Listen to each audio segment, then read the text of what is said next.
Assalamualaikum. Welcome to Sumaya English Primary School, Standard 4th, Subject English. Topic Lesson number 13, Sultan Ghiyasuddin in the Qazi's Court. ये chapter है बच्चों सुल्तान गियासुद्दीन का, जो काजी court में present हुए थे. 100 of years ago in the eastern province of Bengal, Sultan Ghiyasuddin Azam Shah ruled the land. 100 साल पहले बच्चों सुल्तान गियासुद्दीन आजम शाह के नाम से एक राजा थे, जो बंगाल के एक स्टेट में, कैपिटल में, जिसका नाम था, हिज कैपिटल वॉज सोनारगांव, जिसका नाम था Sonargaon. He ruled wisely and well, वो बहुत अच्छे तरीके से. ही respect man of learning, he had a deep regard for law, वो सीखने वालों की बहुत रिस्पेक्ट करते थे और कानून को बहुत मानते थे. One day while Sultan was practicing with his bow and arrow, एक दिन जब वो शिकार की प्रैक्टिस करने एरो और बो लेकर, तीर कमान लेकर प्रैक्टिस करने जंगल में गए, he accidentally wounded the only son of a poor widow. उनसे एक एक्सीडेंट हो गया. उनका जो एरो था, जो तीर थी, वो जाकर एक पुअर विडो के बेटे को लगी. The wounded boy did not survive, और वो बचा नहीं. जिसको तीर लगी थी वो बच्चा जख्मी होकर बचा नहीं. Weeping and wailing, the poor widow went to the Qazi and told him what had happened. घबराती हुई रोती हुई वो पुअर विडो काजी के पास गई और काजी को बताया कि क्या हुआ. The Qazi was an honest and upright man. काजी बहुत हॉनेस्ट थे, बहुत सच्चे और बहुत ईमानदार इंसान थे. ही send an officer someone the sultan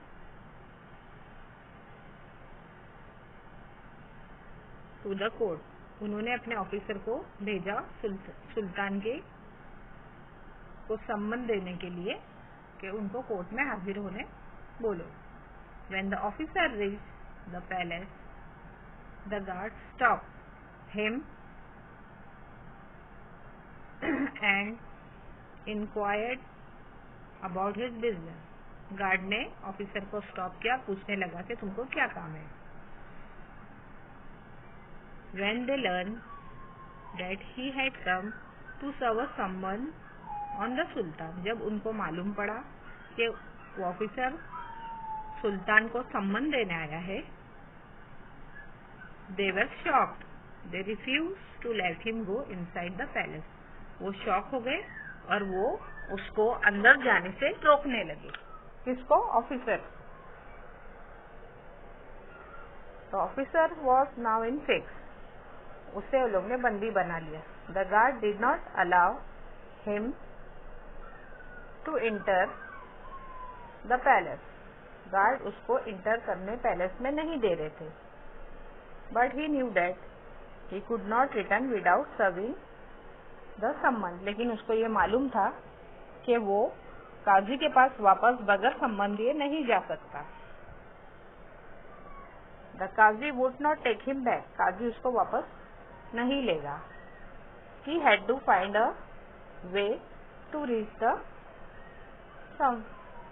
Sultan somehow. वो सोचने लगा कि मुझे किसी भी तरीके से सुल्तान के पास पहुंचना होगा. What could he do? He thought and thought. मैं क्या करूं? वो सोचने लगा और सोचने लगा. At last he began to sound the azan, the call for the prayer, loudly just outside the palace. फिर उसने लास्ट में उसको एक ओपिनियन मिला कि वो अजान देने लगा एकदम पैलेस के सामने, सुल्तान के पैलेस के सामने। It was not yet time for the prayer, वो कोई प्रेयर का नमाज का टाइम नहीं था, अनटाइमली अजान थी जो वो दे रहा था। When the Sultan heard the loud untimely call, he was greatly surprised. जब सुल्तान ने वो अनटाइमली अजान सुना तो सुल्तान बहुत ग्रेटली सरप्राइज हो गए। He ordered that the man giving the call should be brought before immediately. उसने अपने सोल्जर से बोला कि जो इंसान बाहर अनटाइमली कॉल दे रहा है, अजान दे रहा है, उसको इमीडिएटली जल्दी से मेरे सामने लाओ। The soldier rushed out of the palace gate, called the officer and took him to the Sultan within a moment. सुल्तान के जो सोल्जर थे वो बाहर गए पैलेस के और वो आदमी को जो अजान दे रहा था, ऑफिसर, उसको लेकर थोड़ी देर में सुल्तान के सामने हाजिर हुए। When the officer knelt before the Sultan, जब ऑफिसर सुल्तान के सामने खड़ा हुआ, he was trembling with fear, उसको एकदम डरा हुआ था, वो डरने लगा। But he mustered all his courage and explained why he had given the call for azan, लेकिन बगैर घबराए हुए, करेज करके, हिम्मत जुड़ाकर उसने सुल्तान को एक्सप्लेन किया कि उसने अजान क्यों दी। Then with shaking hand he gave the summon to the Sultan. फिर उसने हाथ मिलाते हुए सुल्तान के हाथ में वो सम्मन जो काजी ने उसे दिया था वो सुल्तान को दे दिया। सुल्तान Ghiyasuddin took it without making any comment. सुल्तान गयासुद्दीन ने वो सम्मन अपने हाथ में ले लिया, कुछ भी नहीं बोलते हुए। He read the summon and told the officer to go back to the Qazi. He announced that he would appear in the Qazi's court the next day. और सुल्तान ने उससे कहा कि आप वापस चले जाओ काजी के पास, मैं नेक्स्ट डे कोर्ट में हाजिर हो जाऊंगा। The next morning, the Sultan got ready to appear before the Qazi. He hid a sharp sword in his robe and set out. सुल्तान जब नेक्स्ट मॉर्निंग कोर्ट में हाजिर होने के लिए जाने लगे तो उन्होंने अपनी तलवार अपने साथ ले ली। The courtroom was packed with people. Courtroom एकदम भरा हुआ था पीपल से, लोगों से। Everyone was eager to see what would happen. सब लोग eagerly देख रहे थे कि वहाँ पर क्या होने वाला है। The Qazi entered and took his place on a high seat of honor in a little while Sultan Ghiyasuddin entered the court. Qazi court में एंटर हुए और अपनी जगह पर जाकर बैठ गए और थोड़ी देर में सुल्तान गियासुद्दीन भी कोर्टरूम में एंटर हुए।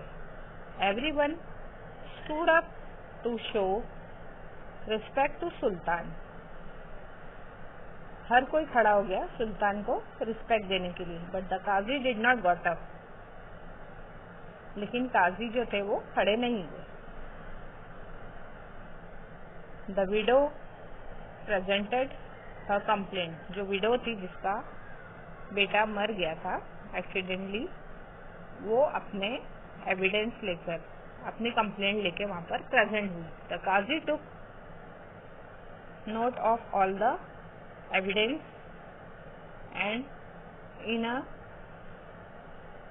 Grave voice address the sultan. वो एकदम काजी ने उसके सारे एविडेंस सबूत लिए और ग्रेव वॉइस में एकदम भारी आवाज में वो सुल्तान को सब बताया।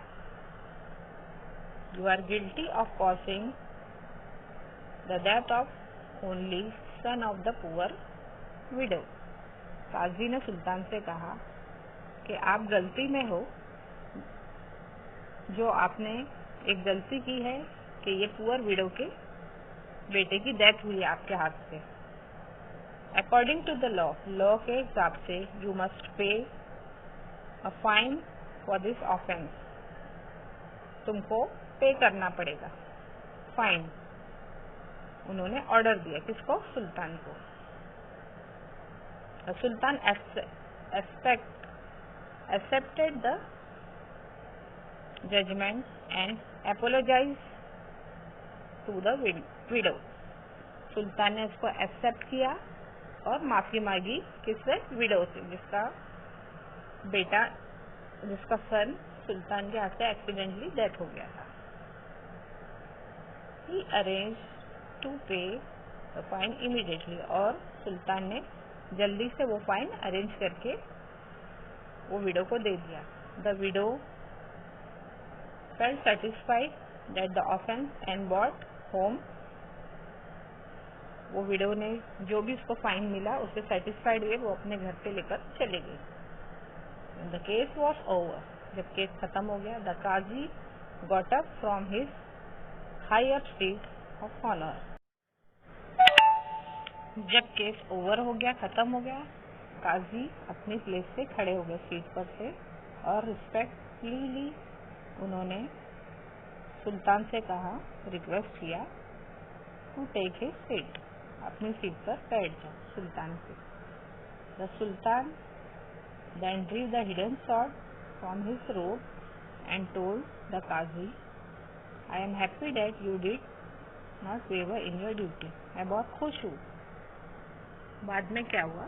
सुल्तान जब सीट पर बैठ गए तो उन्होंने अपने साइड के रोब में से तलवार निकाली और काजी से कहने लगा कि मैं बहुत खुश हूँ कि तुम अपनी ड्यूटी बराबर की, तुमने अपनी ड्यूटी करने में कोई गलती नहीं की। You did not hesitate to punish me, तुम्हें डर भी नहीं लगा और तुम शर्माए भी नहीं मुझे पनिश करने।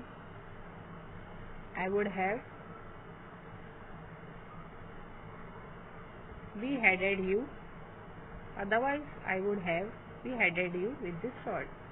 अगर तुम ऐसा करते तो मैं तुम्हारा सर तुम्हारी बॉडी से अलग कर देता। The Qazi then put his hand under the cushion, और काजी ने थोड़ी देर में कुशन के अंदर, जो सीट पर कुशन था उसके अंदर अपना हाथ डाला। Where the Sultan seated and brought out a वे, वहां से उन्होंने एक हंटर निकाला कुशन के नीचे से। He said, Your Majesty, I am happy because you obey the law, otherwise I would have whipped you in the court। मैं भी बहुत खुश हूँ मैजेस्टी कि आपने भी कोर्ट का लॉ ऑर्डर ओबे किया, माना, वरना अदरवाइज मैं भी आपको विप करता, हंटर से आपको कोड़े बरसाता। The sultan then got up and embraced the Qazi, thank God we both did our duty, he said. सुल्तान ने बाद में काजी से कहा कि थैंक गॉड, हमने दोनों ने अपनी ड्यूटी बराबर निभाई। Everywhere present in the court room praise the two great man, जितने भी कोर्ट में लोग प्रेजेंट थे उन्होंने दोनों ग्रेट मैन को प्राइज किया, शाबाशी दी। Thank you.